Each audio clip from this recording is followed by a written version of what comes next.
Welcome to the Outer Realm with Michelle DeRoche and Amelia Pisano. Airing live on the United Public Radio Network, 105.3 FM in New Orleans.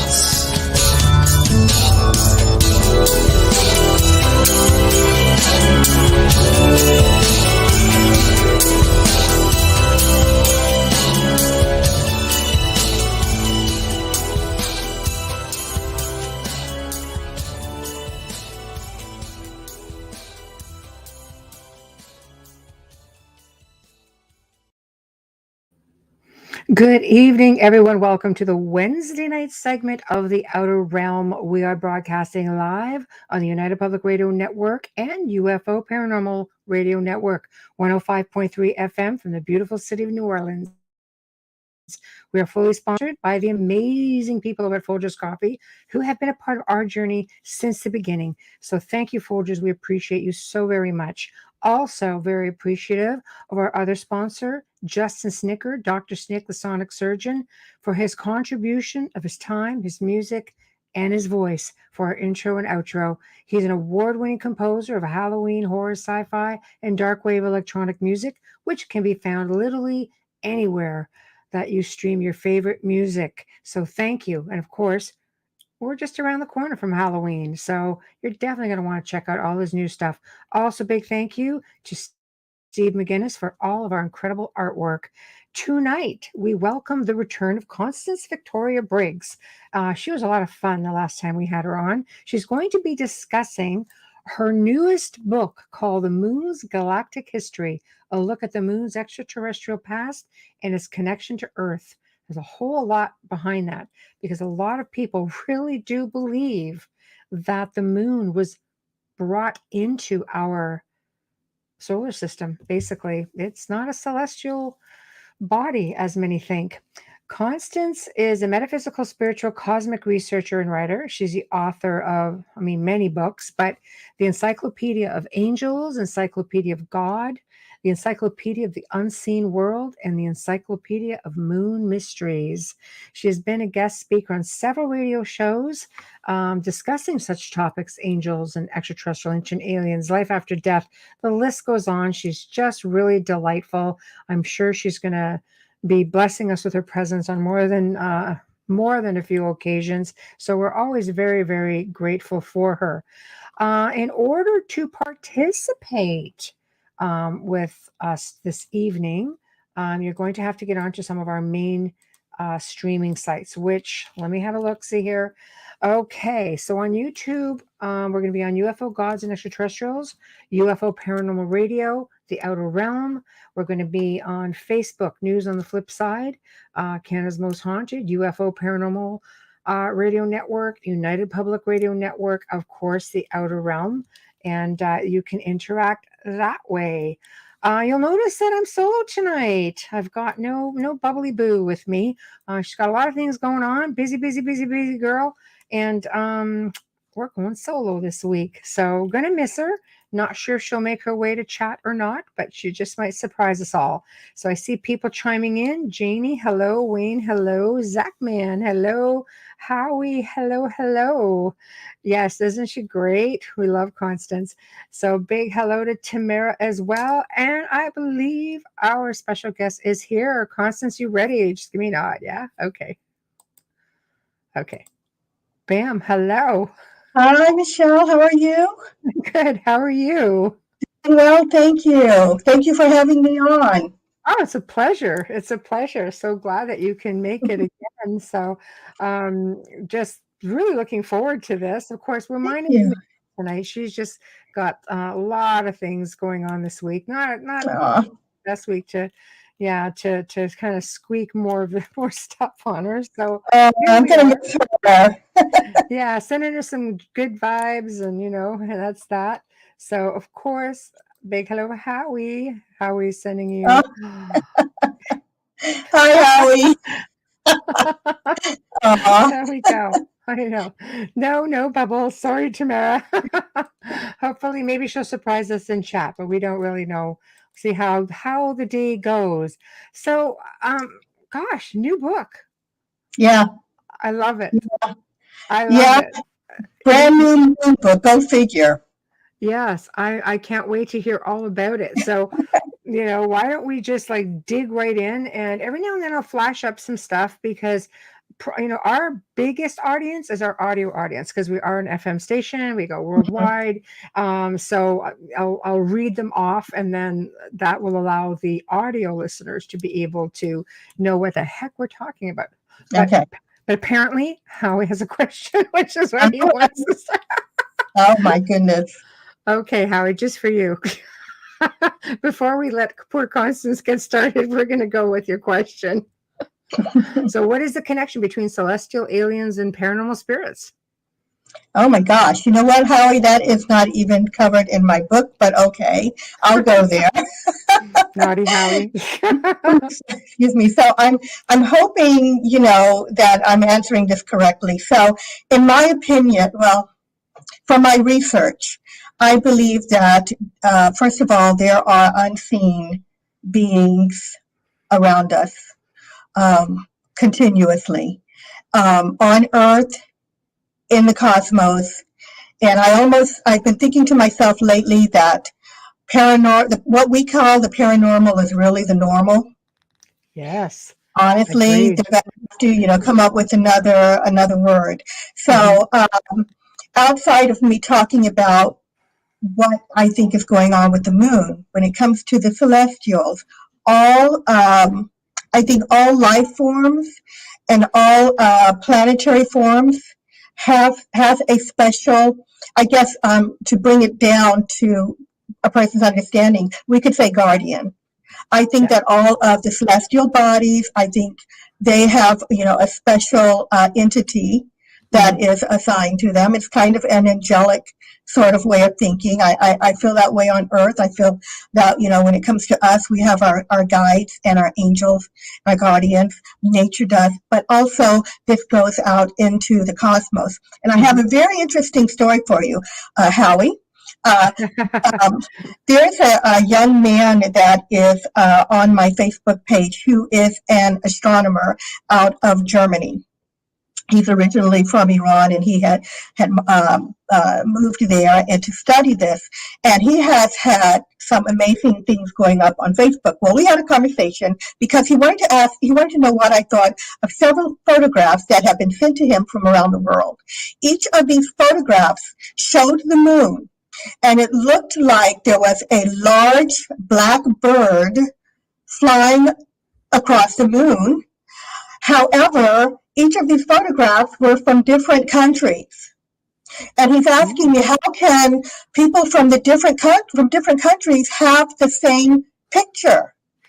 Yeah. I said, well, I'm trying to figure that out myself. What is that? But we had the conversation, and he said, you know what? He thought it was the jinn.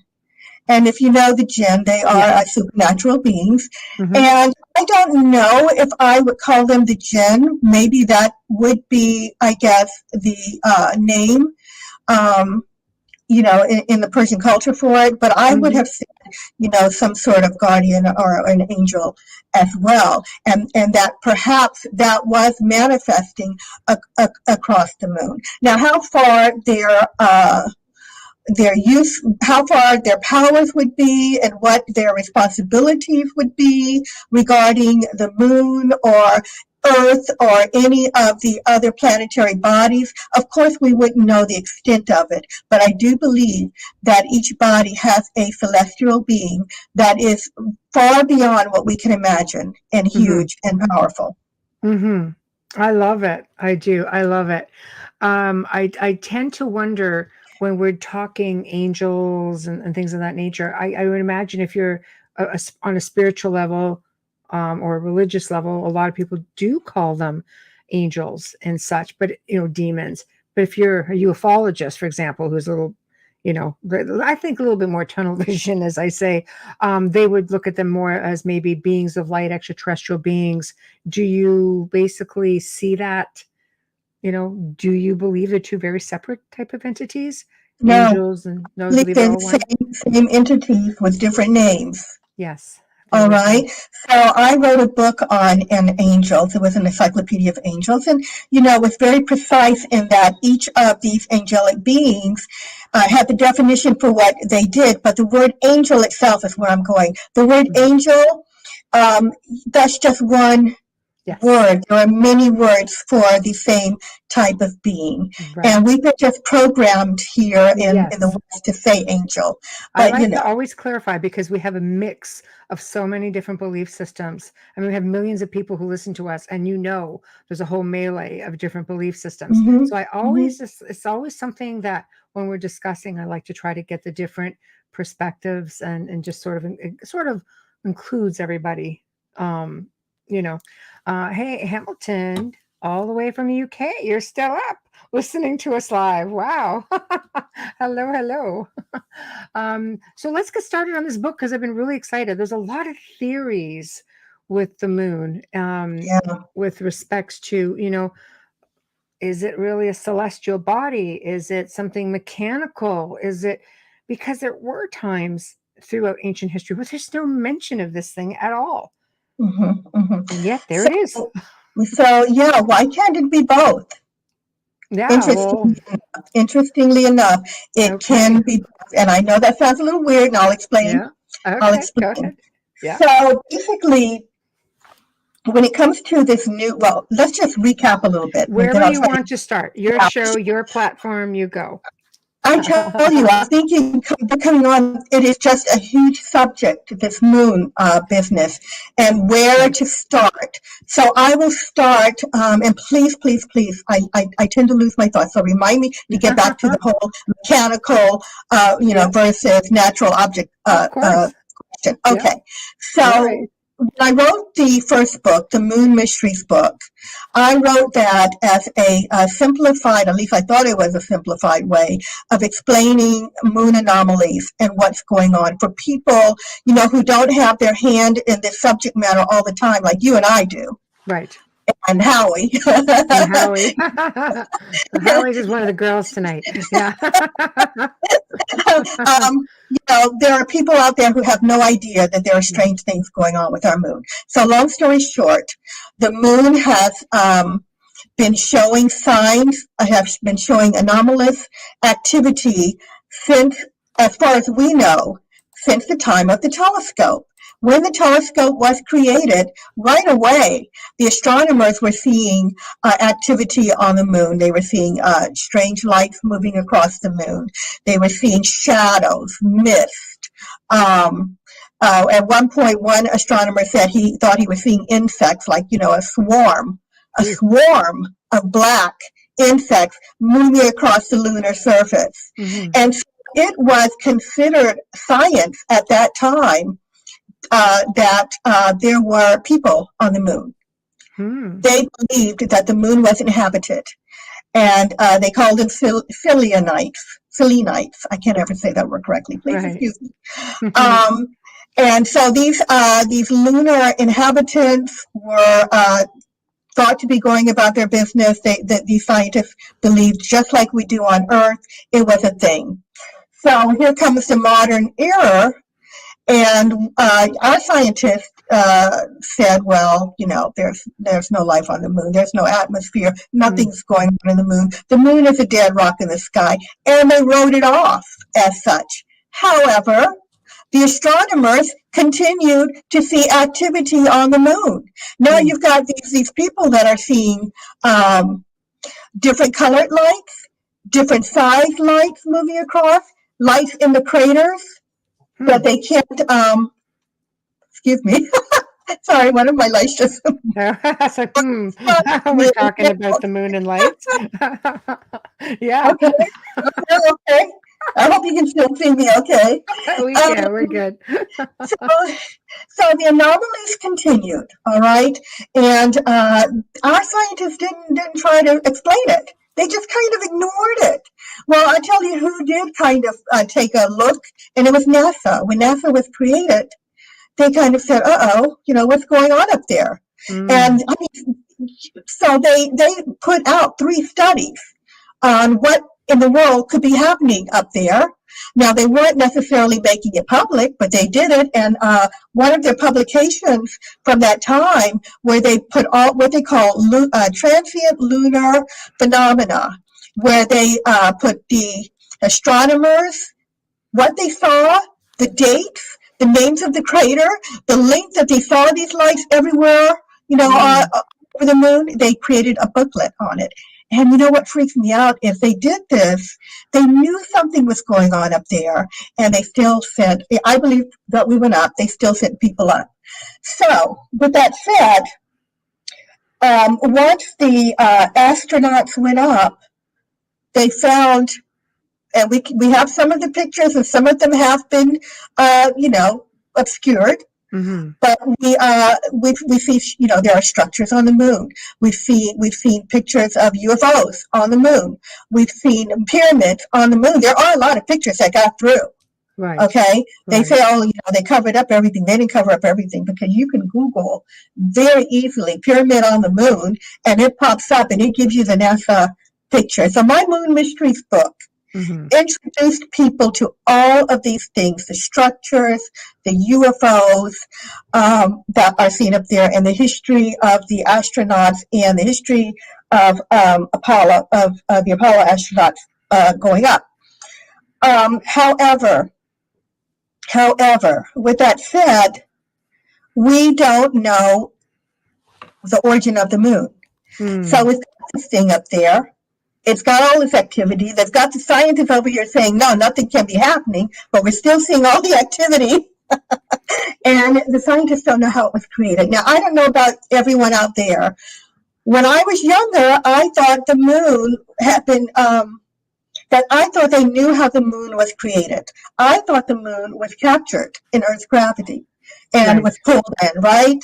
And then a theory, they've had 5 theories out there, and they've all been dismissed. And then there was a theory of the moon being smacked by, the Earth being smacked by a planet, and the Big Whack theory, there's one name for it, and being smacked by the planet and created that way, because the idea was that a planet the size of Mars had hit Earth, and that part of the Earth was spewed out into the universe and formed the moon.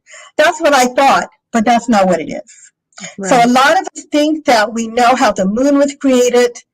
They think that, I also thought the Big Bang Theory was how the universe was created. Not, that's a theory. I also thought they knew how we started on Earth. That's a theory. Man, as I've grown, I've learned they don't know. They just don't know. So they don't know where the moon came from. So I'm still going somewhere with the natural moon. You take it, girl. You go ahead. So there's a theory that, first of all, I'll just quickly go back to ancient times. I've talked about this in the Moon Mysteries book.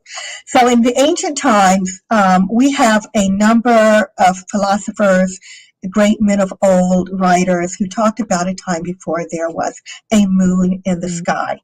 Yes. And believe it or not, it's out there. They said it. They wrote some verses on it that I hope that I can get to, or at least paraphrase, where they were saying that people lived before the time of the worship of Jupiter, which was before Mesopotamia and in Egypt, going back way before the cradle of civilization. They talked about there being people that lived named the Arcadians, and they lived before there was a moon in the sky, and that Venus was the most brilliant light in the night sky. Right. Now, most people say, oh, that's kind of crazy, but I've said in my new book, you can't take, some things from history and say this doesn't apply, where the same people, some of these people who are great writers and great men, you can't take some of what they say and discount it and accept the other. So I'm saying you have to take what they said seriously. Right. Pardon me. So what was I? So if we're moving up to this time. Excuse me, my light is distracting me still. Someone's trying to repair it now. That's why Did turn out to be an interesting night. oh my goodness. So I lost my thought. Okay. So I was saying that we don't know how the moon was created, that the ancient philosophers, all right. So not only did the ancient philosophers, some of them talk about a time where there was no moon, and they talked about there being primitive people called the Arcadians. And they said that the Arcadians lived off the land. They were uncultured. They didn't know how to take care of themselves. They ran wild. And that was that time period. Now, moving forward a little bit, if we needed more proof that could be a possibility, and I believe that it was, we can go to Bolivia, where there is an ancient, what we call an ancient gateway of the sun. The ancient gateway of the sun was a part of an observatory at that time, but this gateway, which is like tons and tons, it's just very huge and very heavy. It has symbols and writings on it that talks about a time where the moon came in to Earth's orbit. And I, for one, I don't believe that the ancients were playing a hoax. And no, I mean they knew. I mean they had more, I think, of an idea of what was going on, celestially speaking, than I think we do. Even like without a lot of the technology that we have today, they still really managed to document some impressive things. They did. They did. And they left, I believe they left records just like we do. They left records for the future. So this thing is standing, and it talks about the moon coming in, and it talks about the damage that the moon did coming in. It talks about storms and chaos on the Earth.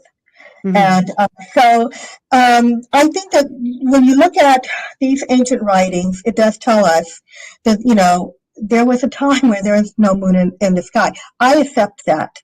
Right. And there was at least one scientist that came forward, and I don't remember his name now, and he said, absolutely, you can have, the Earth exist without, life on Earth exists without the moon. Now, if we just put that aside for a second, our question would be, what would the reason for a moon coming in,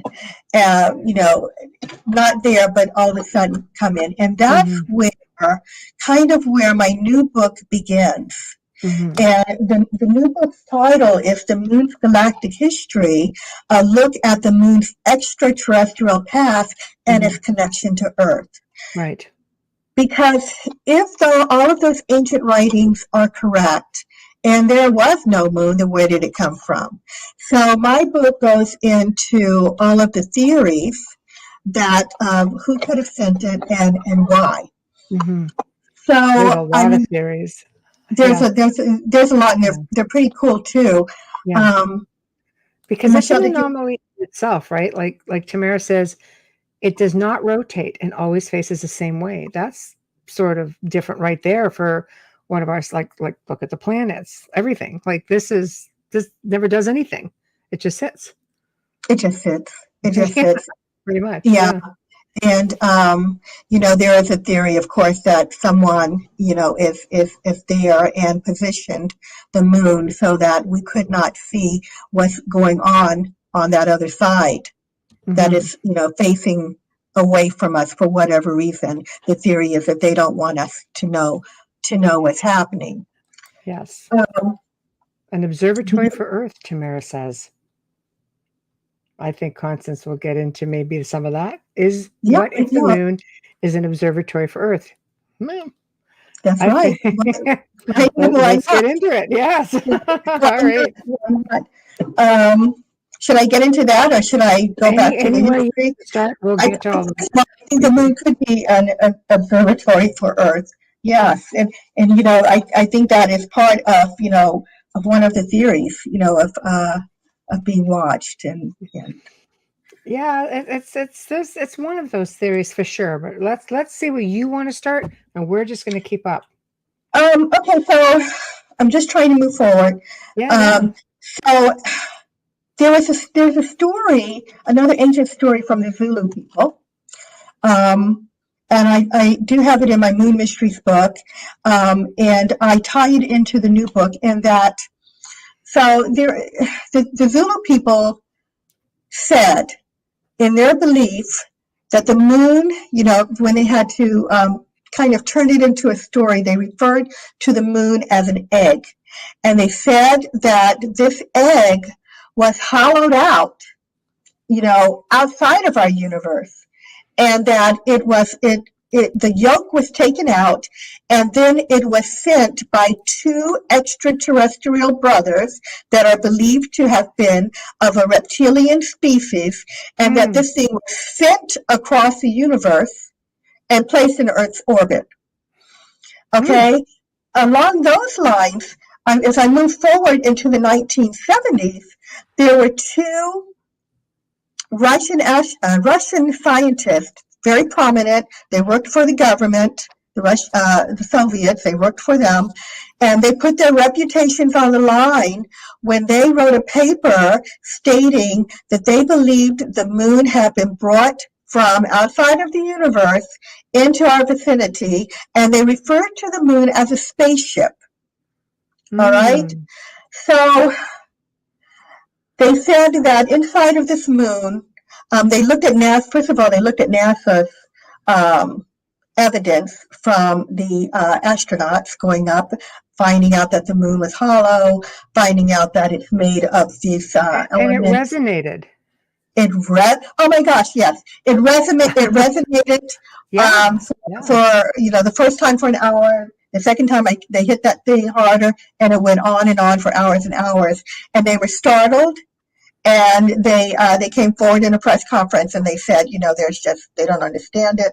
You shouldn't be doing that unless it's hollow. And I just want to say that is not a conspiracy theory. That is something that NASA's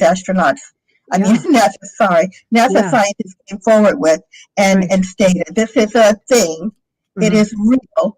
It has a lot of hollow areas inside of that thing. So these two Russian scientists came forward, and they said it looks to them like this is a spaceship, according to the evidence that the NASA's astronauts brought back, and them, hitting it, and them looking at, what the rocks are made of, looking at what the moon's surface is made of these very hard elements that they said appeared to be designed to be a ship of some sort, that if it got hit by a meteorite, and if it got, bombarded by the radiation, it could survive, and that it has a coating on it made to look like a moon, made to look artificial.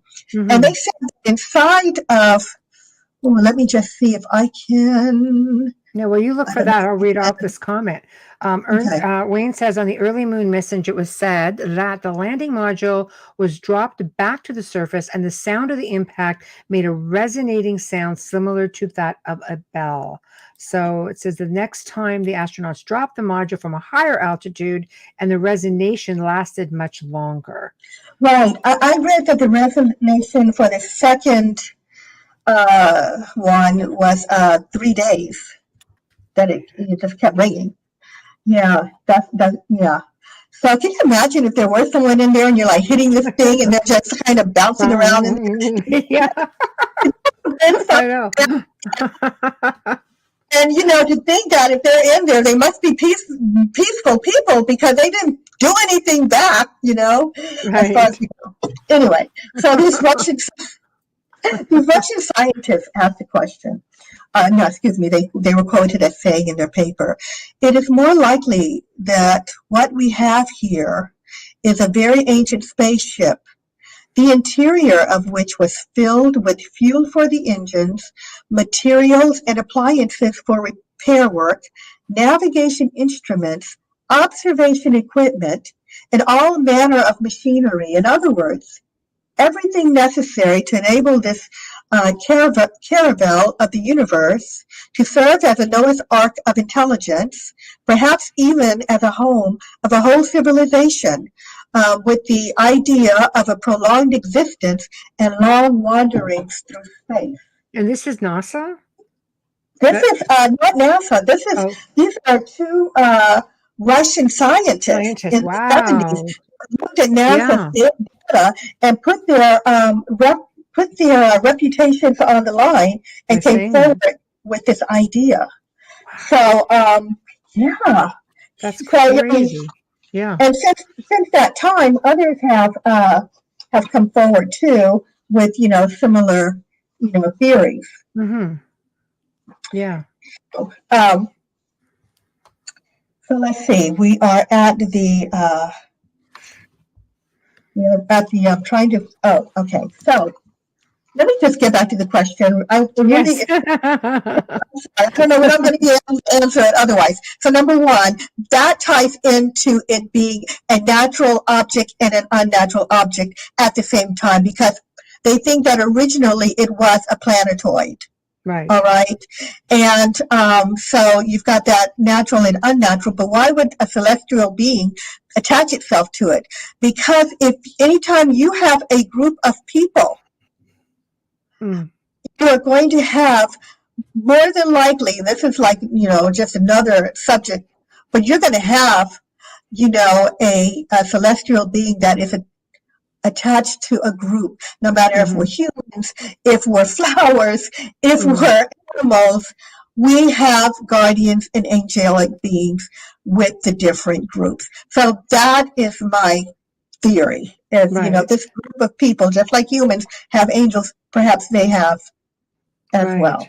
Right. If there's one in there. Yes. That's interesting. Hold on. Wayne has a comment. When you look at the surface of the moon, it looks relatively uniform. Huge craters, miles across.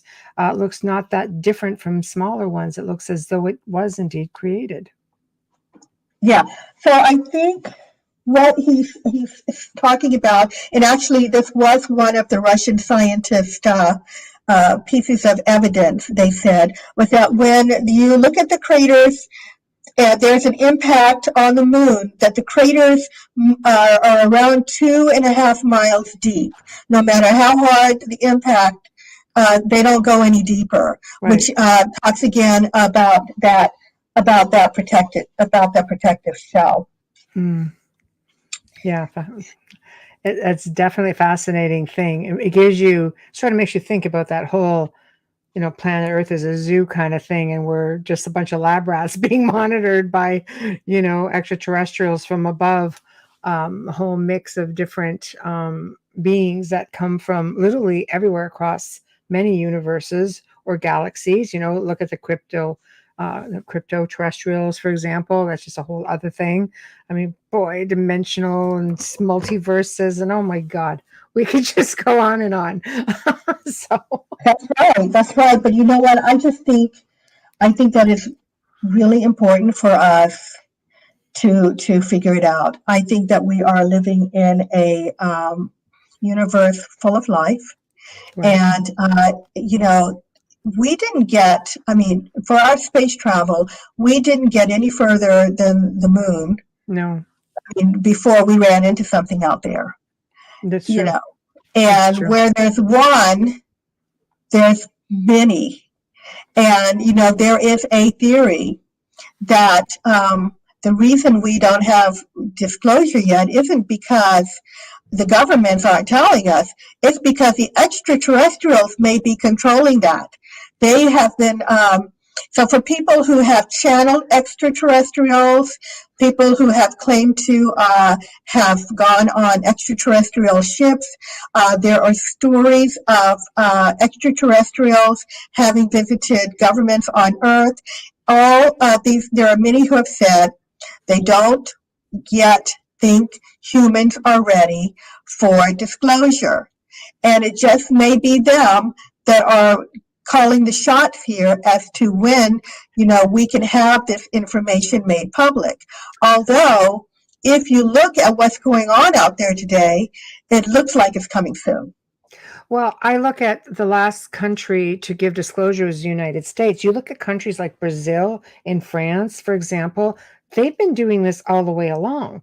Brazil actually would encourage all of its pilots, Air Force or non-Air Force, to submit their stories, same with their citizens. And there's a center that you can go to where all this information goes to that is open to everyone who is interested in doing research on extraterrestrials, UFOs. Not that the military, discloses everything, but it's a lot more than what we seem to get here in North America. France has also been very forthcoming with a lot of their information, and people have been like, they get a sighting, they've always said, okay, well, here it is. It sort of makes you wonder, like, all these other countries, so many other countries. You have those, who, like, the allies, who all sort of think alike. But then you have a lot of these other countries that even Russia came and disclosed before, the United States did. And there's tons of stories that you can find on information that they've given throughout the years. Even Russian scientists would say, we don't have to go into space. We know how to call them. You look at the whole CE5 movement. Russian scientists were doing it in the 70s. Like they would go to one designated spot and call them in, and this is how they would do some of their research. It's like, so are we the last ones on board here? Like, I don't know. Yeah. Is it because the United States are considered this superpower and they're only allowed to go so fast? Maybe. I don't know, but I just have my own opinion. So Yeah. in this new book, I put in, I don't know if you've heard of it, but the Brookings Report. No, I have not heard of that. Okay, so I have to tell you, I just got this book. Okay, good. I'm just looking at my book for the first time, so I kind of have to flip it around to find out where everything is. All right, so basically, the Brookings, I think it has to do with the Brookings Report and the astronauts going up. Two things happened. So the Brookings Report was originally titled "The Proposed Studies on the Implications of Peaceful Space Activities for Human Affairs."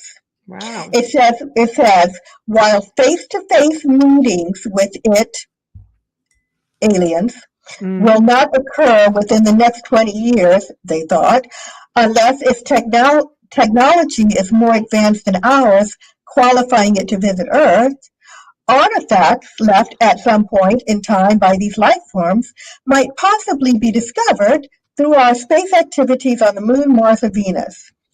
So they were, I don't want to read the whole thing. The long story short, they were expecting that something would happen, but they advised NASA. NASA went to the Brookings Institution, I think that's called, to get their advice on what to do if, when they sent the astronauts up, they encountered something. So they had said, at that time, that within the next, 20 years, it could happen, but, so they advised them in this Brookings Report not to tell the public, long story short, not to tell the public because the public wasn't ready and it would collapse, the economy and the religious institution and all of that. And I think that they, not just me, but a number of people think that that is one reason why NASA has been so hush-hush about things. The other, did you want to comment before? Because I know I talk a lot. No. You go ahead. No. Yeah. So I don't know why I keep popping this up. Sorry. My elbow keeps touching it. The other thing, in all seriousness, is that there is a rumor that the astronauts were warned off the moon. And if you have a country, that have sent people up and they've encountered something and they believe that they don't want us up there, then I could see why that might be a secret by the government if that story is true. There's a lot of documentation about by the astronauts themselves, when they were retired or, literally upon their passing and talking to family members. And I think also when their NDAs probably came to pass, they spoke about that. They did say that they were, told that they could not return to the moon. they were told by NASA, because they had seen things, they saw extraterrestrials, they saw things, and they were told they couldn't speak about it. And there was a couple of interviews that, if you look at them, when they came back from their missions, they looked so disheartened, like they just sort of sat there somber because they couldn't Right. talk about it. They couldn't talk about it. No. And not only couldn't they talk about it, but it was quite shocking to the system, I'm sure. So, man, we're jumping all around, but I do want to get back eventually to absolutely. what the moon is. But since we're on the subject, the story is this. So the Apollo 11 mission went up, and the story is that when they exited on their way down, and when they exited, there were extraterrestrial ships sitting on the edge of a crater. And they were huge. They were described as menacing. Now, how do we know this? Because certainly not because the press release went out about it, right? Sure. Right. That's for sure. The astronauts were said to Armstrong and Aldrin were said to have gotten on a private medical channel and relayed this information. And there was a delay for the people watching from Earth, so that they couldn't figure out that something was up. So that is one story. But also, I recently came across an interview by a journalist, and who said that she had talked with Neil Armstrong's best friend, and he was telling him how depressed Neil Armstrong was when he came back. He said because on their way down, they had to turn the limb so that the camera wouldn't show those extraterrestrial ships there. And that was another aspect of the story that I had never heard before, that, they had to quickly turn it so that the audience wouldn't see these things, right? But so for people, there are people who still don't believe it. I mean, how do we get the information about the two talking on the private channel? Because there were people with radios that picked up. They're saying they picked this dialogue up between the astronauts and mission control. Wow. So I always said, okay, well, I believe the story, but that doesn't make it true. And how can we get more proof? So I came across something that I call the smoking gun. It's like my own personal smoking gun, right? So there's a man named by the name of Christopher Kraft. He was an aerospace engineer, and he worked as the director of the NASA tracking base in Houston during the Apollo program, and worked very closely with Apollo 11. He has been referred to as the legendary founder of NASA's Mission Control. So this guy founded Mission Control. And it says, I wrote that after leaving NASA, Kraft recounted what happened on the moon with the Apollo 11 astronauts. And so I go into this dialogue, and it says, Neil Armstrong and Buzz Aldrin were saying, those are giant things. No, this is not an optical illusion. They're on the line. No one is going to believe this. And Mission Control is saying, what the H is happening? What's wrong with you? And the astronauts are saying, they're here on the surface. And Mission Control is saying, what's there? And the astronaut says, we saw some visitors. They were here for a while, observing the instruments. And then Mission Control is saying, repeat your last information. And the astronaut says, I say there are other spaceships there lined up on the side of the crater.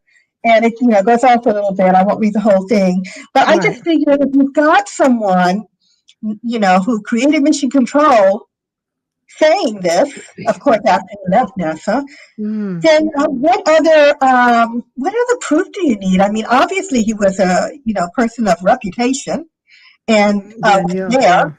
Yes. And he wasn't the only one. There were a number of people that have come forward that have Hmm. talked about what the Apollo 11 astronauts saw.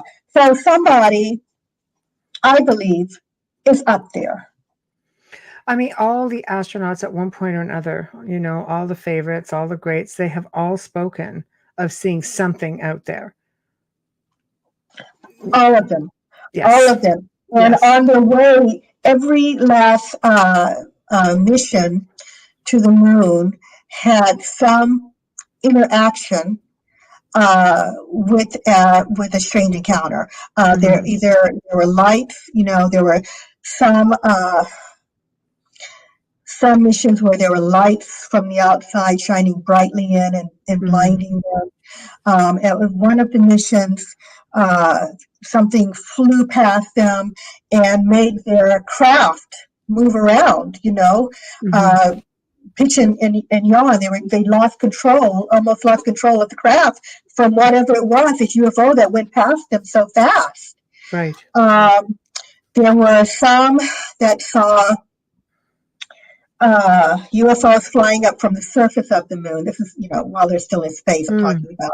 There were Hmm. some of the astronauts that had to stay in the command module while the others went down had Hmm. saw things, flying across the moon, and amazing experiences.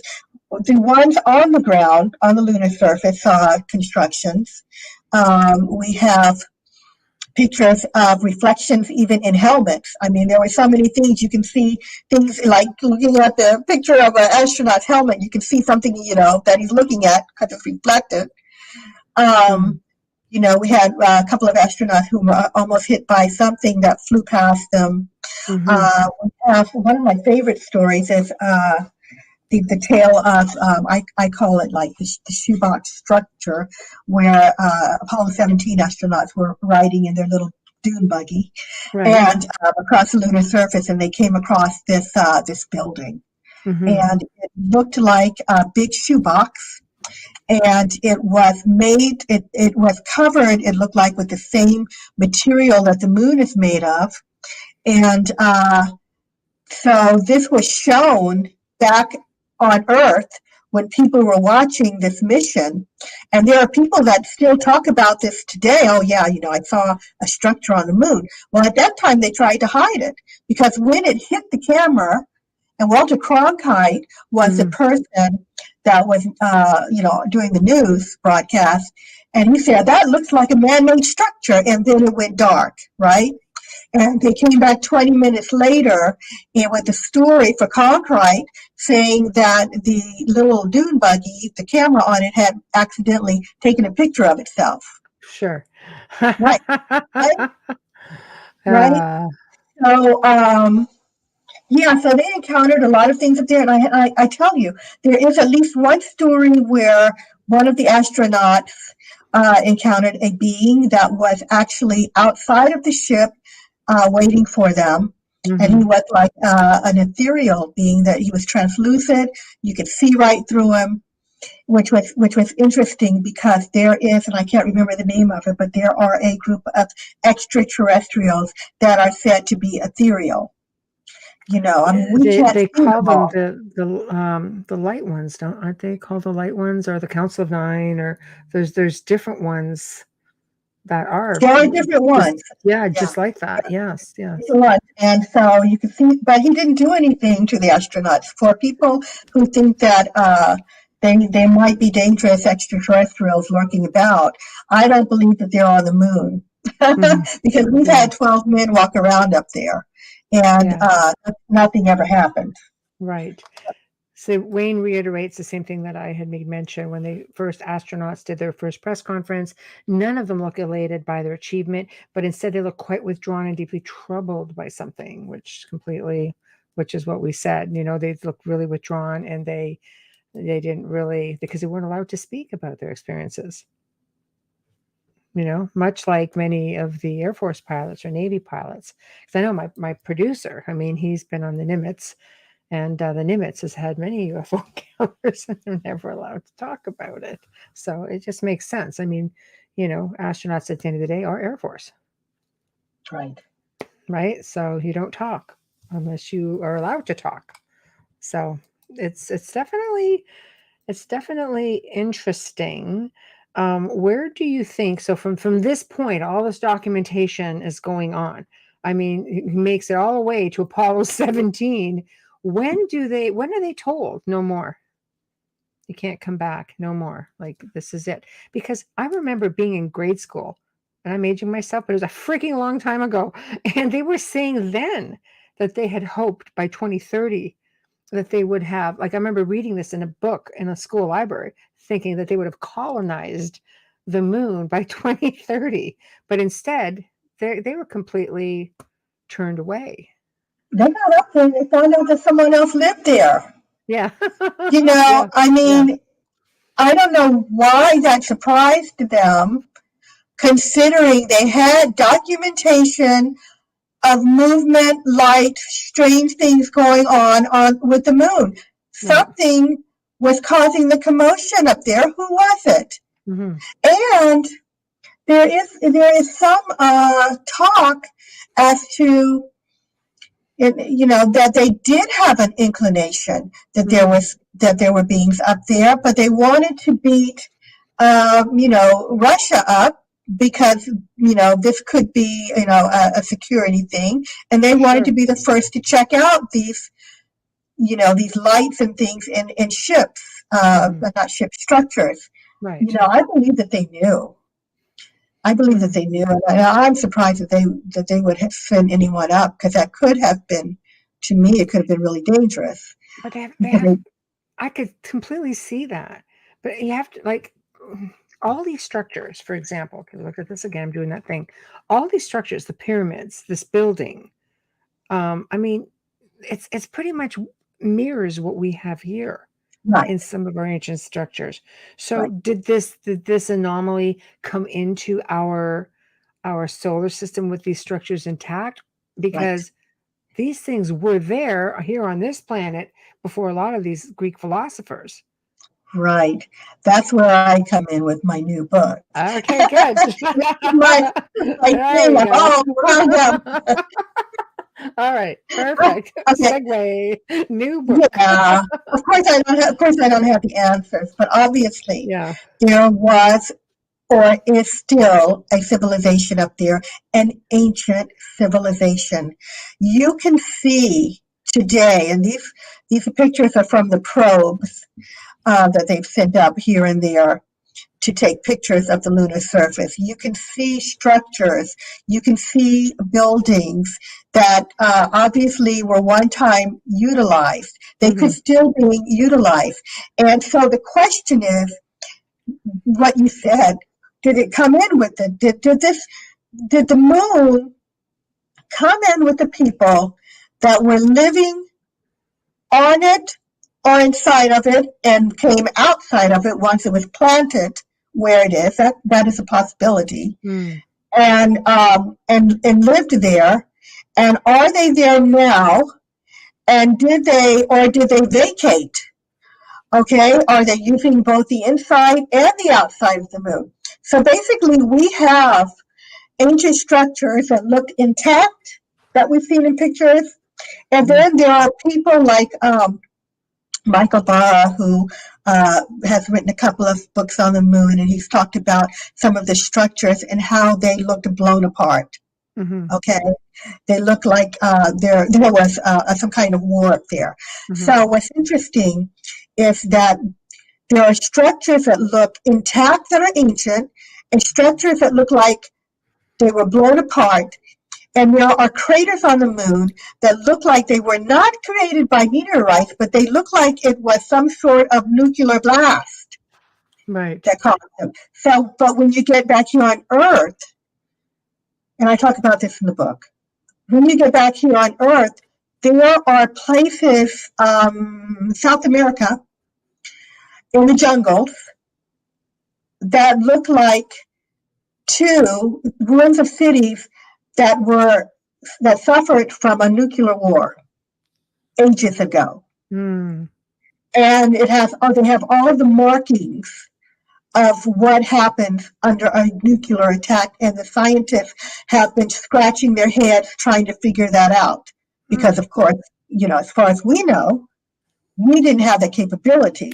But that goes into the possibility, of course, that we did have the capability, obviously, that there was an ancient civilization on Earth that, perhaps had that capability, and we started over. Because it's thought that Earth has had to start over, the humans have had to start over in technology a few times. There goes the light again. A few times. My husband is gone now, so fixing it down. But there were so the question is there a connection to those ancient cities that look like they were blasted apart on Earth, and the ones connected to the moon? Was there a cosmic war? And some believe that maybe Mars and the moon and Earth were all a part of a cosmic war. And the question is, were we fighting each other? Or were the three, if there's someone on the moon and there was someone on Mars and us here, were we fighting a complete enemy? Well, let me throw a twist into that. Some researchers believe that Venus also was brought into our solar system, that it's not supposed to be there. Oh, wow. I read that recently as well. I'm like, what? Yeah. So, what do you got to say about that one? A designer. Yeah. A designer, for whatever reason, there is I guess, I don't know if it's my theory or if it's out there, Yeah. When I started this research years ago, I was surprised to find so many like-minded people once I raised my kids. Mm-hmm. I thought I would read this life out there for real. That was my thought. Yeah. Yeah, that perhaps there is a feeder of planets that brought them in and placed them where they are. And not only is Earth inhabited and the moon looks like it is inhabited, but that the other places are as well. And there are different kinds of beings and humanoids. They all seem to be humanoid, but they, exist, of course, differently. How we live on Earth is not, of course, how someone may live on another planet. And when I listen to the scientists, they're always saying, oh, nobody can live on that planet, but they don't know how the makeup of an alien being would be. No, and everybody's assuming that they're all coming from the stars. I mean, you look at ancient cultures who talked about these beings living underground here already. Why wouldn't it be on Mars or on the moon, let's say? I mean, why are we always assuming this is coming from the stars? It could be dimensional. They could be coming through dimensionally through portals. It could be here already. The Hopi Indians spoke of it. I mean, the ancient Incans and the Mayans spoke of it, about beings coming from underground.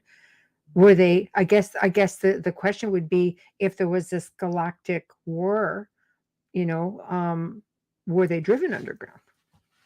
Right. You know what I mean? Like there's, right. It could go, we could go a while. Right. It's a lot of, collaborate a little bit about what you're saying. Tamara says, if they move Venus and the moon, what else can they do? That's right.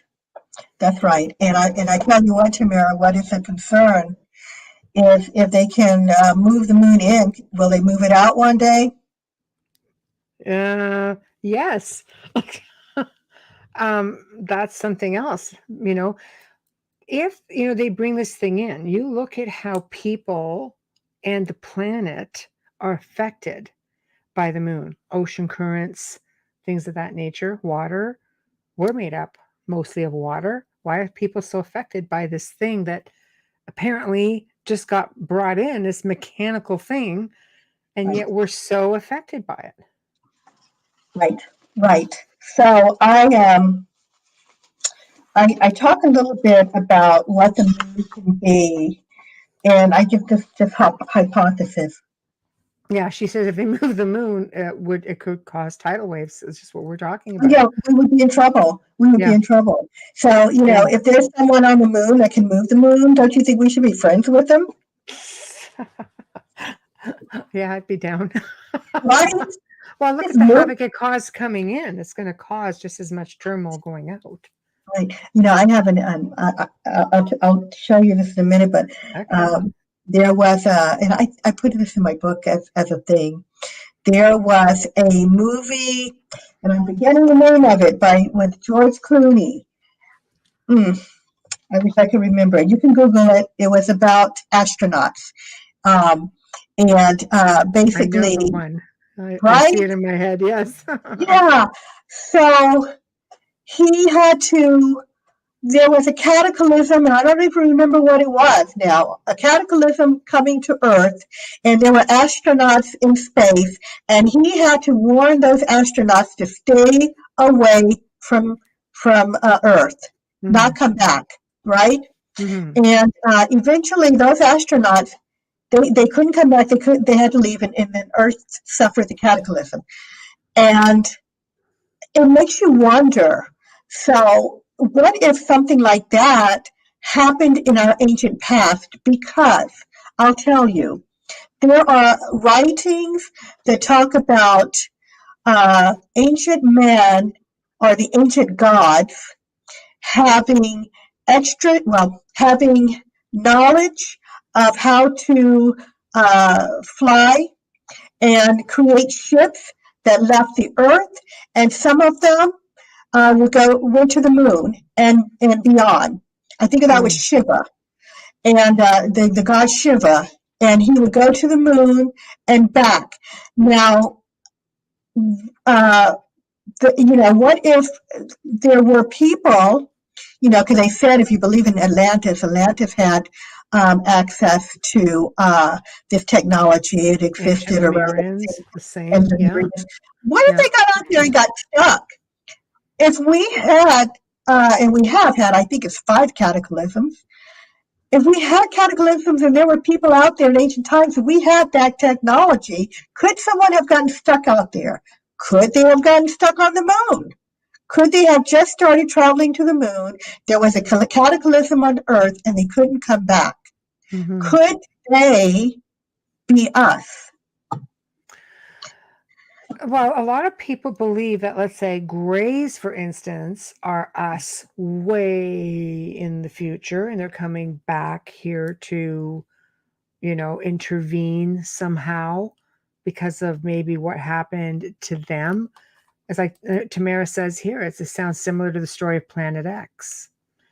So, I mean, I think anything is possible for sure, because we're not the first kick of the can with civilization being on planet Earth. That's for sure.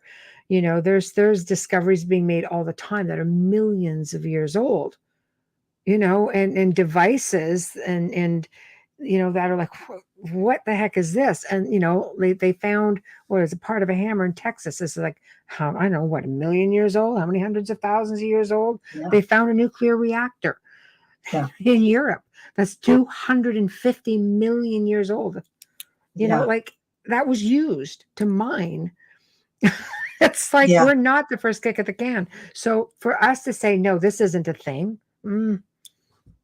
They've been saying all along, no, there was no one here before us. Well, you know what? The planet is giving up her secrets, and the water is giving up its secrets. And we're finding ancient civilizations starting to surface everywhere.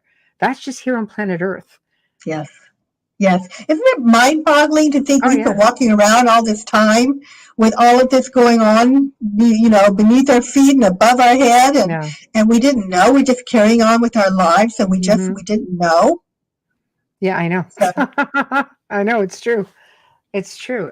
People walk around with their heads in the clouds. It's just like, boy, oh boy, there's a lot here that has been deliberately kept from us. That's a given, because information is surfacing all the time, and academics are some are coming forward saying, yeah, whatever, this is here. We can't hide this anymore. What are you going to lose your credibility or your integrity by just going along with something when all the information is starting to surface? And again, that's here. That's just, archaeologists, on for the most part, I think we're coming through and they're saying, yeah, this was a thing. But it's everyday researchers and discoverers, people who are studying this, who are bringing a lot of this to light. And modern day academics are trying to say, no, it's not a thing. Why Yeah, why are we suppressed so much? yeah. They said that they're afraid there will be a collapse of the civilization. You Mm-hmm. know, but I believe that we're going to have to rip that Band-Aid off Mm-hmm. I and agree. and deal with it if we want to grow as a world, as a species. I mean, do we want to just be stagnant forever here? I Mm-hmm. mean, we're destroying each other, we're destroying the planet. Mm. We're, it looks like not even being stagnant, it looks like we're, regressing. And, we're still doing We primitive are. war, primitive warfare. Mm-hmm. Primitive warfare. It's just crazy. But if we ever want to move forward, we're going Mm-hmm. to have to come to the terms that we're not alone in the universe, that we have Mm-hmm. a past, where Mm-hmm. we have had to start over again. Mm-hmm. And that, don't we want to be the ones heading into the stars? Mm-hmm. Don't we want to be the ones who are, going out and, I love Star Trek, so I know, exploring yeah. new Uh-huh. worlds and more Right. new civilizations? Don't we want to be those people? Do we Well, just we want should to have been. They say we should be living right now. If we wouldn't have been suppressed, we should be living in a Star Trek type of era, at least with some of the technology. But I mean, you look at Gene Roddenberry, allegedly, I'm going to say allegedly, he created Star Trek after a meeting he had with the Council of Nine. And he right? was supposed to meet with them again before he passed. If that is indeed a thing, which Yes. a lot of people believe it is, I would I'm one sure of them. explain. Yeah, right. It would sure explain how advanced that series was for its time, and that was in preparation to prepare us for what's out there. Why is it so easy for us to look at this amazing program and go, yeah, Klingons, yeah, all this, yeah, we're into it, we believe it all. But yet, when it comes to real life, and somebody who's a serious researcher goes, okay, hey, there's this, we're like, no, no, no. Why, why is it so hard for people just to just turn blindly to it and go, no, that can't be a thing. You dig it on Star Trek, but you just don't want to think it's a real thing. Allegedly, a lot of this was given to him to ease us into this age and all of the suppression. We've never made it to that age. Maybe we're That's right. shifting realities, man. We're just living in a lot of reality that sucks. so, Yeah. so I don't So know. But you've got connections here. You've got this ancient connection for these extraterrestrials to planet Earth. So I'll let you take it from here. again, I was enjoying listening to it. Anyway, so I want you to talk as much as you can about your book because I well, think it just looks fascinating. So I'm going to piggyback on what you said about Gene Roddenberry because the Okay. Gene Roddenberry story is one of my all-time favorite, Yeah. and so I've connected one of his shows, Star Trek shows from the original in the 1960s. And if you're like Mm-hmm. me, you'll know this one. It's my favorite one. The name Mm-hmm. of it is "For the World is Hollow and I Have Touched the Sky." So, because I know that Gene Roddenberry was meeting with, a person that were channeling extraterrestrials, and yes, I believe that Star Trek was based on that. I also Mm-hmm. heard that some of his scripts were possibly based on what he had learned. So, Right. in this episode, I liken this episode to the moon and to the moon being hollow. So Captain Kirk and his crew Right. were on a mission to stop a asteroid from hitting a Federation planet. mm-hmm. And this asteroid is, speeding through. Well, I guess it was speeding through space. And I don't know if it's slow or going fast, actually, but it was going through space, and they were told to stop it. So a few of them beamed over to the asteroid, and they were shocked to find out that it indeed was not an asteroid. It was a spaceship that was designed to look like an asteroid. It was camouflaged, and it was camouflaged because it had people living inside. And this was what we would call a generation spaceship. Not only were there people living inside, there was a whole civilization, not just like 5 people. There was a civilization inside, and they had been traveling on this thing for many, many years. People had grown up and died, and generations had passed on this world. And it was taking, because space is so large that, it was taking it forever to reach one point to the other.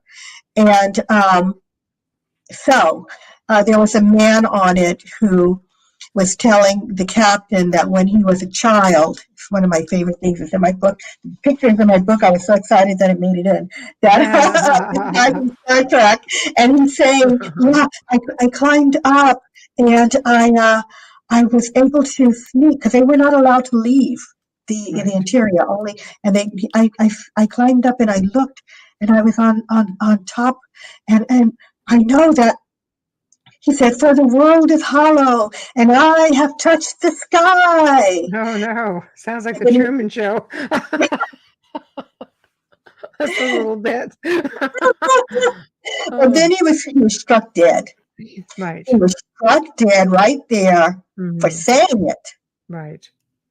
And so, I just wonder how much information Gene Roddenberry had, because we are saying the same thing about the moon, that there may be people living inside of it, and also using the outer shell these days, which because there are astronomers that are coming forward, and they're showing their videos online, and they're saying, "Gosh, it looks like there's structures going up there on the moon." And they were saying this, in the 60s, people were saying, there looks like structures going up, there looks like bridges going up, and they're saying even more today about the exterior.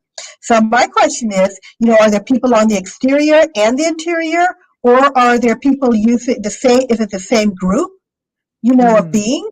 Are they separate? But anyway, what was I going to say? So the generation ship is a hypothesis of what the moon could actually be. If it came in and was a civilization of people that maybe were running from a sun going up or going over, or supernova, or whatever the term is, where they're leaving because of a catastrophe on the Earth, and that's why the moon came in. That would be an escape ship. That's what I have in my book. I talk about that.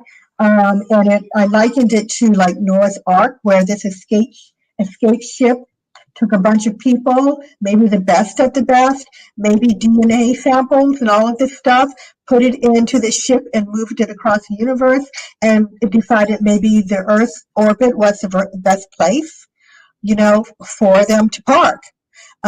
Someone had a theory that maybe it even broke down and they couldn't move anymore. Yes. It's, I mean, let's face it. You have astronauts and scientists who have all experienced this thing resonating, sounding like a bell, a planet or a celestial rock formation, anything you want to call it, isn't going to do that. So there's got to be something to it. I mean, or otherwise, what is this just all a story? Is it all something else to just fool the masses? Right. Like you've got too many people kind of going, no, like this happened. This is a thing. We saw this. We experienced this. We heard this. But yet we are led to believe something entirely different. So what's up with that? Because when you have all of these philosophers who are saying, no, it wasn't there. Then all of a sudden it's there. So who is it? Were they just not talking about it? Was it just, you talk about the stars? Why would you not talk about this big celestial thing in this night sky? It just boggles my mind. I don't get it. Yeah. So this reminds me of a Star Trek quote that I meant to share. We don't know what it is. So in my book, I had a bit of fun and I put data from Star Trek. Right. And it's something that he said one time. He said, "The beginning of wisdom is, I do not know." He was looking at something alien. "The beginning of wisdom is, I do not know. I do not know what that is." The beginning of wisdom is just admitting when we don't know what it is, and then you get out and you try to figure it out. And I'll tell you something that science writer Isaac Asimov once stated: "What in blazes is our moon doing way out there? It's too far out to be a true satellite of Earth. It's too big to have been captured by the Earth. The chances of such a capture having been effected and the moon then having been taken up a nearly circular orbit about the Earth are too small to make such an eventuality credible. But then, if the moon is neither a true satellite of the Earth nor a captured one, what is it?" So, still, nobody knows what it is.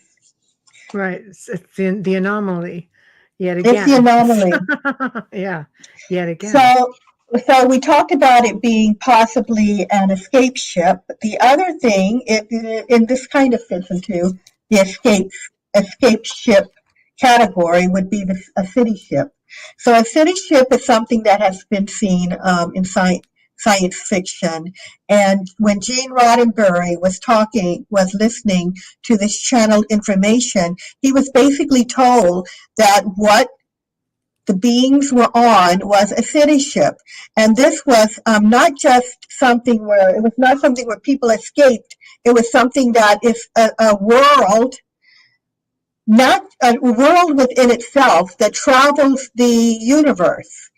Not for any other reason than that is where they live, and they're trying to help people and they're trying to do science, and that I think the city ship was more than what we saw in Star Trek. I mean, it had a place for farming, and recreation and living and habitats. It was just different than the escape ship scenario. So that's one theory, and they just, for whatever reason, decided to be here. And the thing is, there have been ships seen, UFOs now today, these days, leaving the moon in large crevices. Have you seen these videos of them coming and going, as if they are going home, into their world,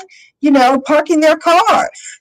And also on top of the moon, it looks like there are craters that have ships. So you can see these lights around craters on some of these videos. So then should we be asking ourselves, is it military? Is it our military? Because let's face it, there's all this hypothesis about the planet having a space force, because false flags go, we're gonna, aliens are going to be an issue, they're going to take over. So there's all of this hypothesis that there has been this like they let's just say from the Roswell days, they were able to reverse engineer crafts, and they're on the moon. Some people say there's a base on the moon. Some people believe they belong. It's a planetary thing. So I don't know. What are your thoughts on that? Actually, hold your thoughts. I have to do a station ID. Okay. Okay, so you can get your stuff. I'm going to do a station and sponsor ID. So you are listening to The Outer Realm with myself, Michelle DeRoche, and our very special guest, Constance Victoria Briggs. We are discussing her newest book, The Moon's Galactic History, a look at the moon's extraterrestrial past and its connection to Earth. We want to thank our sponsors, Folgers Coffee, who is just completely awesome. We appreciate you so much. Thank you. We'd like to also thank Dr. Snick, the sonic surgeon, Justin Snicker, also our sponsor and award-winning composer of Halloween horror and sci-fi electronic music. Find him everywhere. Folgers, of course, we could find everywhere. We'd like to thank them both. So wherever you are tuning in, make sure you come into the chat room and interact with us. It's getting very interesting. It has been a very interesting hour and a half so far, and we've got a half hour to go. So now we are back at it. Stage is yours once again. Okay, so basically, yeah, it's kind of my thoughts on the whole thing is it's a little bit complicated. Right. So, first of all, there were plenty of sightings of lights and movement and weird things going on way before we had a military, before there was the United States. Mm-hmm. So there's someone else on the moon, unless they left. However, this does not mean that the governments don't have a secret space agency and may already be there working with the extraterrestrial. That is a thing, and a story, a theory. So can I just read a little bit? Yes, absolutely. Go for it. So I talk about that theory a little bit. It says another scenario for humans being on the moon is that of the governments from Earth placing secret colonies there. When we see the activity on the moon, supposedly this may be those that were sent there on secret missions to colonize the moon. Some propose that it may be a German colony that was started in the 1940s. Allegedly, the Germans reverse engineered an extraterrestrial spaceship, which allowed them to travel into space. I'm not so sure about that. I'm just putting the theory.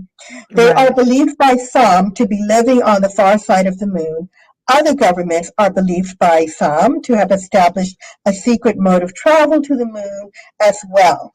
Mm-hmm. I have my doubts about the Germans, but it is it's part of this chapter. Theory floating around, This is what really gets me. Ben Rich, and I'll just read this. The theory is that the theory is that they were able to establish settlements on the moon. American aeronautical engineer Ben Rich.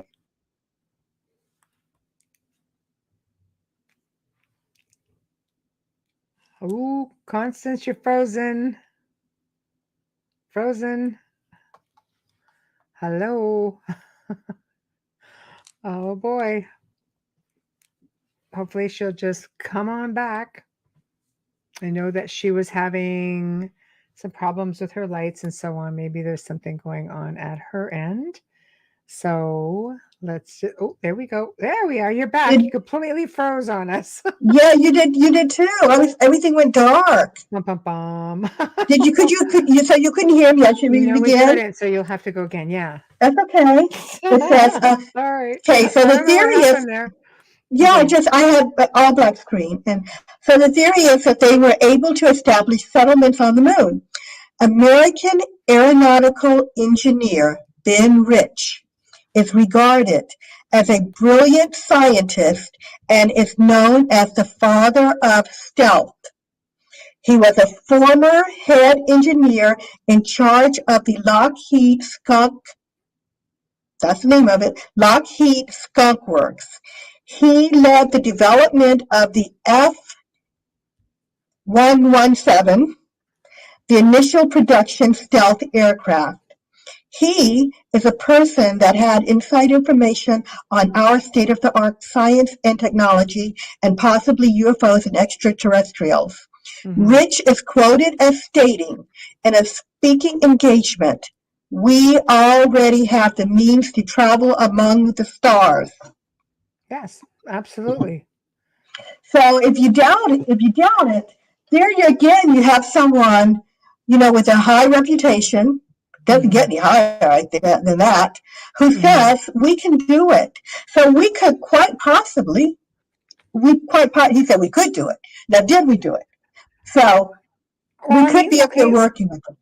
Technically, we've got like the space shuttle that's flying amongst the stars. I mean, I'm just playing devil's advocate right now. Like, we do have space shuttles, we do have the space station. We're among the stars. And just for the record, that space station is always capturing UFOs and fleets of UFOs. You know what I'm saying? So Yes. just putting that out there, just playing devil's advocate. So, but I definitely know this article because I'm really familiar with him, and he has been very vocal about the fact that we are very much present out there. They have a presence out there already. So they're fully aware what's going on. It's just us people here who apparently aren't ready for it that aren't allowed to know it. But I always say this device right here in the hands of billions of people, they're seeing things and you can't hide it anymore. It's just right? Technology in the hands of the modern person, just a common man. It's amazing. I know, isn't it great? It's amazing, and I can't believe that people aren't buying into UFOs when they're all over the place. People are constantly shooting videos of UFOs, and I'm like, do you really have to have an experience to understand? And it's not just UFOs. I mean, this is a whole other show, but they are getting pictures of things we never knew existed on Earth before. No, it's true. It's true. I'm talking about cryptids, but we won't. Oh no, for sure. Oh my God! But people will say there's this whole other terminology for these cryptids, and it's cryptoterrestrials. Like how we don't know. All of this old folklore, it comes from somewhere. These beings, things that are being seen, they're coming from somewhere. I mean, were they here first? Again, portals, interdimensional. I think some of them were here first. Yeah, I do. There's one that I've been reading about it. Yeah, I think, there's a lot going on out there, people. And there are there's a lot of beings around us too that we can't see. All right. We're not alone. Our vision, earthly vision, only goes but so far. We can't see like the dogs and the cats can see spirits and things. There are things around us that there's a lot going on. It does certainly keep things, life interesting. It does, and people are having sightings without a doubt, and it's just trying to explain these. We've had people come on the show talking about this and with a whole other spin. In fact, we have a man coming on who spent 50 years researching Bigfoot at a quantum level. He's going to be on at the end of October. Cool. Like quantum Bigfoot. I'm like, I am so down. Wow. Yeah. I want to so know about this. It's just because it's huge. It's just things that make a degree of sense. But hey, that's just me. So where are we going next? So I'm still actually okay. So gosh, how much time do we have? No, I do want to hit some more theories as to what it is really quick. The Garden of Eden. Okay. So the Garden of Eden hypothesis is that the moon was intentionally brought here because there were extraterrestrials who saw Earth, who thought Earth had potential to grow and to produce more life, and they placed it here to stabilize it and to help it to grow. I mean, that's very generous, but that is the theory, and that it would have created this beautiful world that we have now by stabilizing it, and that that's being brought in here, on purpose. The other two. One is that the moon is a mechanism for advanced extraterrestrials who are keeping information on the solar system and Earth, including Earth. And they're not only watching Earth, but other areas, but they are watching us. And that the moon is a machine, it's a mechanism, and it's recording information that is being sent back. Now, whether or not it has beings in there helping this, yeah, It's okay, the kind of beings. that's kind of crazy, the whole being watched thing, but go ahead.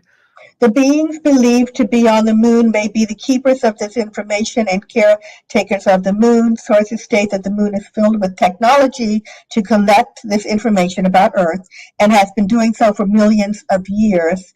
And it is thought that at some point there were beings that became aware of Earth and sent in this large piece of equipment to engage in what can only be called a lookout station for what's going on with Earth and her inhabitants.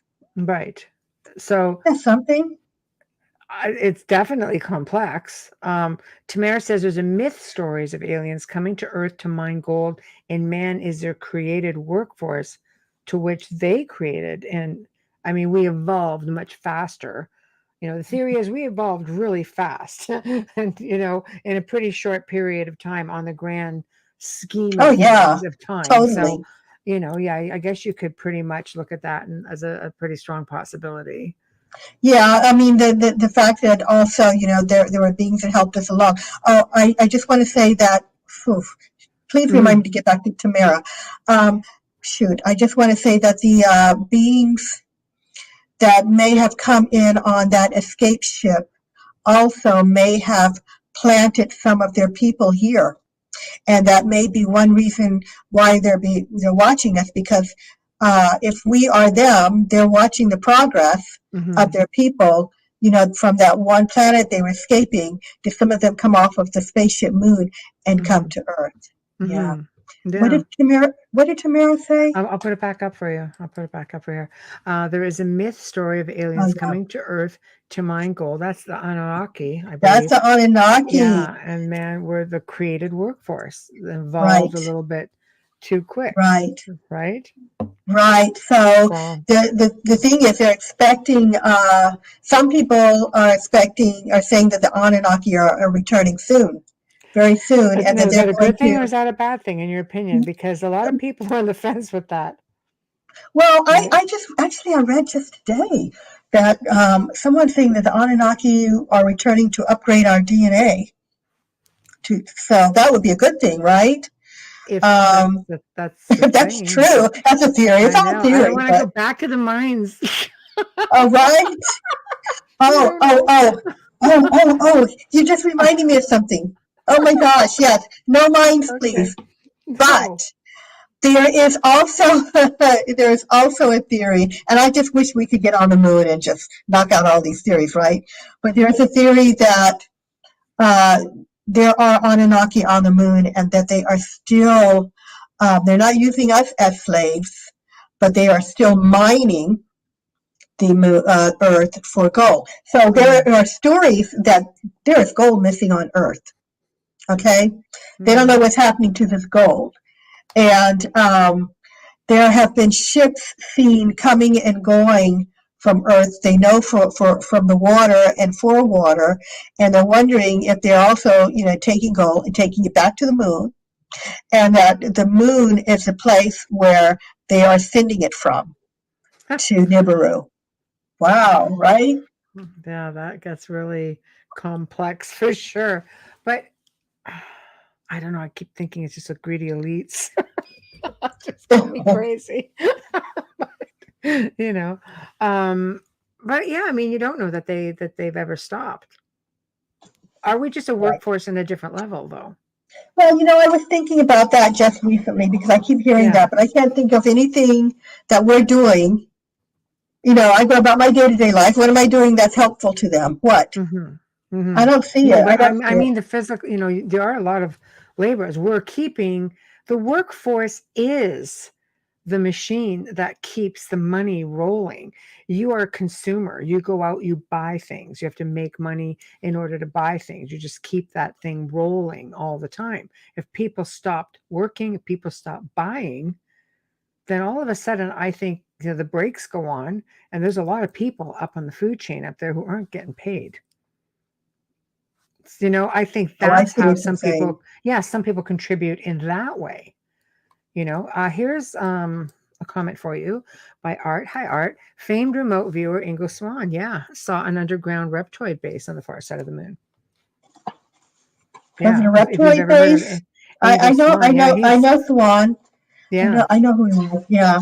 yeah. Um, I know that when man, when he went out, when he projected, I don't even know what the word is Remote for viewed, yeah, remote, yeah, for when he remote viewed. I'll just say that. yeah.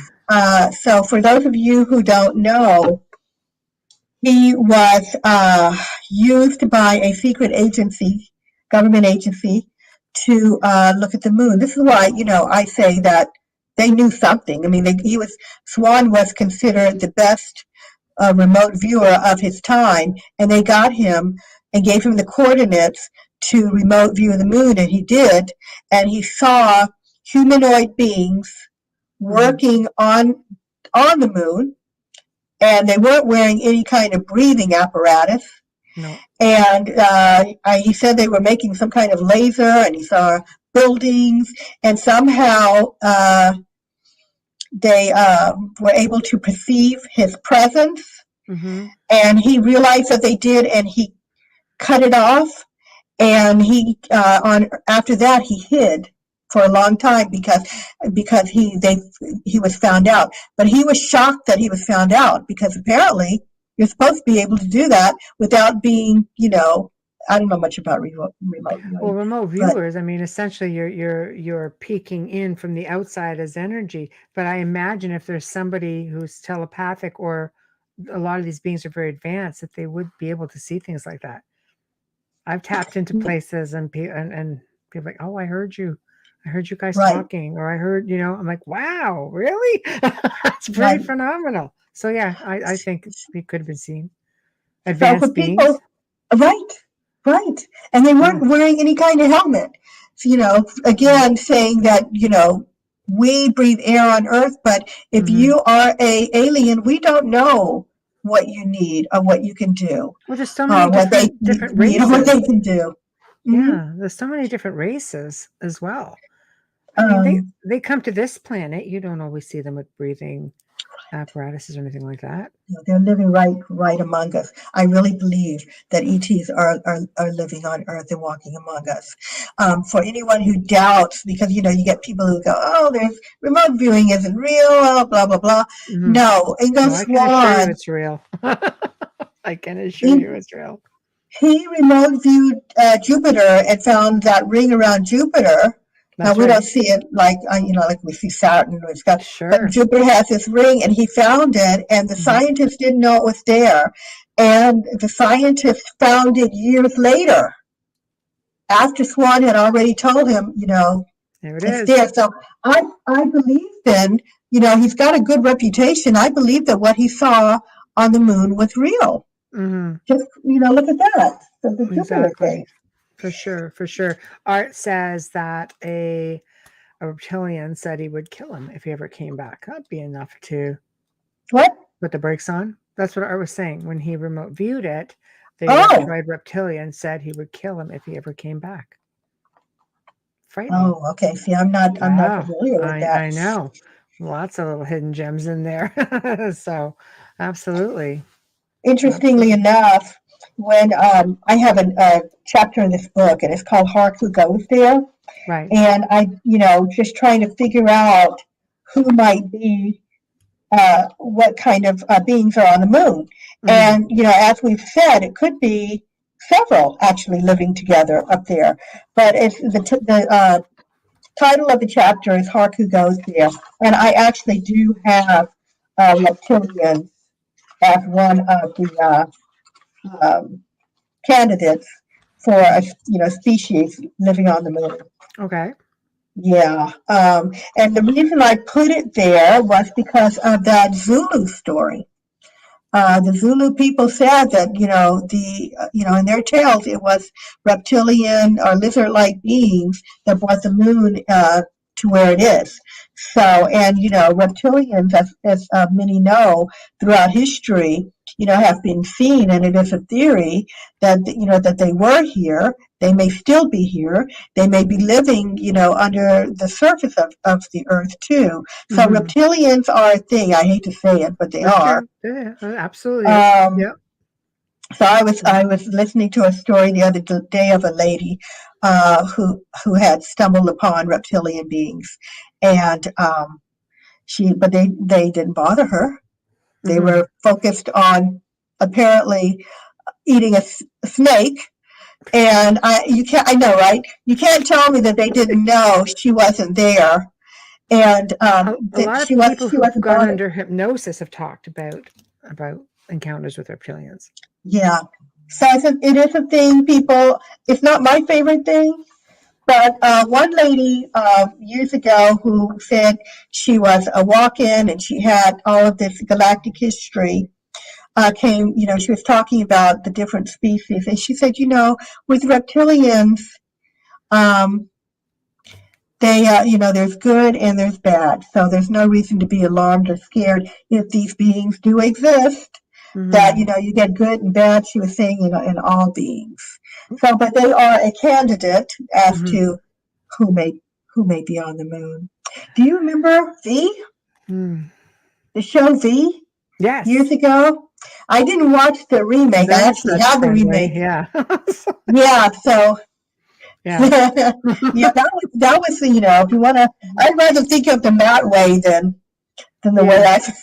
at least they were, you know, I know. they I looked know. human until they didn't want to look human. Well, I think it's like they can project their energy to make you see them the way they want you to see them. Do they really shapeshift? I think it's more of how they project to you how they want you to see them.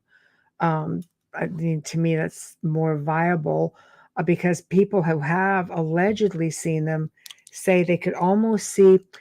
The best way I can describe it is, you ever see heat coming off a sidewalk in the summer? You just have that sort of distorted Mm, space. It's like that. People will say they'll look at somebody, and then they have this distortion, and then they see the true form. So I'm thinking that's really different, But hey, you know what? I don't pretend to know everything that's out there. I have not, to my knowledge, had an encounter. Um, but it's wiggy nonetheless. It's just You like, know what? It's a kind of science and technology that, if they're real and they can do this, it's mhm. a kind of science and technology that we just don't understand yet, you No, know, it's just a that they can be able to projection. do that. Yeah, projection of energy. I'm going to, chime in with Tamara. Says reptilian are mentioned in the Indian and Aztec myths, along with other cultures mention them in myth stories. Let's just go to Peru, for instance. In Brazil, a lot of these monuments emulate, the gods, or these different beings. You have the serpent gods. Um, there is actually a town, I think, in Brazil that has a statue that was erected in the town of a reptilian Mm, humanoid, and he's clothed. And this specific being, I don't know if there was, I think there might have been a war, some kind of cataclysm in the area. He went underground with them, and he educated them, and he taught them how to survive. This is why there's a statue of him. hmm So it's yeah, like, this is like an ancient culture. So I mean, there's definitely something to it. I mean, the ancients weren't all wrong. I mean, they emulated what they saw, they documented what they saw. You're just finding stuff all over the place now. yeah. It's just now we have an understanding with the internet, and like, we're seeing things. People are going on vacation, capturing different things. It's hmm just like you're seeing photographs of, of these stone monuments. Are kind of like, what is this about? hmm No, you can research it. Yeah, Not so easy, to suppress people. right, right. You know what's interesting is that I keep, hearing about, and I believe this is true, that there are people who have come into this world at this time Mhm. from elsewhere, from maybe, you're from another planet, and they come in here because it's a time to educate humanity about what's really going on. And I call them the ground troops of people, like you, Raising who awareness, Wait, awakenings, that's right. evolution. That's Yeah, right. And I I'm with do you believe there. that is true. We all Mhm. have our little piece to work on in trying to educate people about these things, so that if you want to call it disclosure, will happen, because we can't just stay in the dark. Right. There you go. Absolutely. Sky's the limit on this. And we are nearing the end of the show. We're 5 to 11 already. Like that just breezed like fast. It's hard to believe we've already like covered almost 2 hours. But I want to thank you for coming on. It was a lot of fun. It was really informative. I've got your website up here. It's also in the show. So anybody goes to it, all of that information is there, along with your bio and the name of the book, like everything. So, Thank you. Oh, you're welcome. And I'd love to do it again in the new year, maybe on one of the other topics and the other books that you have. Oh, okay. Yeah, that would be fun. I love coming on your show. I'm so Oh, lucky. thank It's my you. second time, and thanks Yeah. again. Oh, we have a lot of fun. It'll be great. I will email you, of course, as I like to do after, the show and all of our numbers roll in, just to give you an idea how many people were listening tonight. Okay, thank you. Can I just say one thing really quick? Promote. Go. Well, if you're on Facebook, I have a Moon Mysteries page. So go to the Moon Mysteries page. I'm always putting up videos and information and stuff on there. And there's a Cosmic Mysteries with Constance Victoria Briggs. That's new, that I'll be utilizing. So you can go there too. And that's it. Okay, and you've got the website, constantvictoriabriggs.com. Go find you there. If you have any questions, they can reach you that way as well. Yeah. Thank you. Okay, Thanks, and where can your everybody. book be found? Can your book be found on Amazon, or is it It's just on your local? Amazon. The Amazon, you can get it. The Moon's Galactic Okay. History.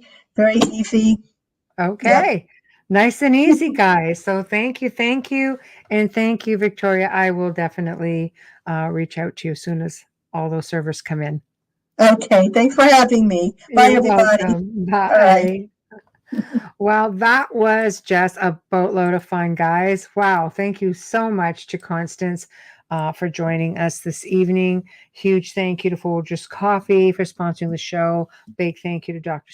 Justin Snicker, for sponsoring us. And of course, what can I say? I'm speechless. This is just so much information, but a lot of theories. Take everything with a grain of salt. Do your own research. It's always just mind blowing. Learn something new every day. You may just be surprised at actually what is out there. So no matter what viewing platform you guys were on this evening, please subscribe, like us, join the group, whatever it takes. Just show the support. We do try very hard to bring you guys the absolute best information and the best guests that we can. Everyone here on the United Public Radio Network, has a lot of terrific shows. So please show us some love. And if you want to get a hold of us, again, we've got people going over to the group pages. Guys, I know that I can't. It's not humanly possible for me to get to everybody. We're super swamped. I have different social media, and I just Facebook alone brings me over 100 messages a day between all the group pages and the just my regular messenger. I just can't do it. So please go to the outer realm contact@gmail.com, the outer realm contact@gmail.com. You want to be a guest on the show, you want to recommend a guest on the show, you want a topic, you'd like to see certain things, just message us that way. It's so much easier that way. You will definitely get a response, but also just know, like, I can't guarantee, that, yes, I can get everybody on the show. We're booking months in advance. So it takes a lot, but tell us why you want to be on the show, if you want to be on the show. And then we can start from there. But we do have a waiting list, and we are booking well into January, February right now, with bookings going out through the whole year. So, please bear that in mind and be patient. Now, tomorrow evening, we welcome back Peter Penagor. Honestly, he is one of the fan favorites here on the Outer Realm. He's going to be discussing, we're going to keep in with the theme this week. He's going to be discussing UFOs and extraterrestrials. And he's got a lot of phenomenal information. And like I said, people love him. So he will be back on tomorrow night. So until then, I hope you guys well, behave yourselves, not that long, not that far off. So we want to see everybody back here in chat. Thank you to everybody who's been in chat. We see some new people in here, and we're always just so pleased to have you all on board. So thank you, thank you, thank you. And we will see you tomorrow night. Good night.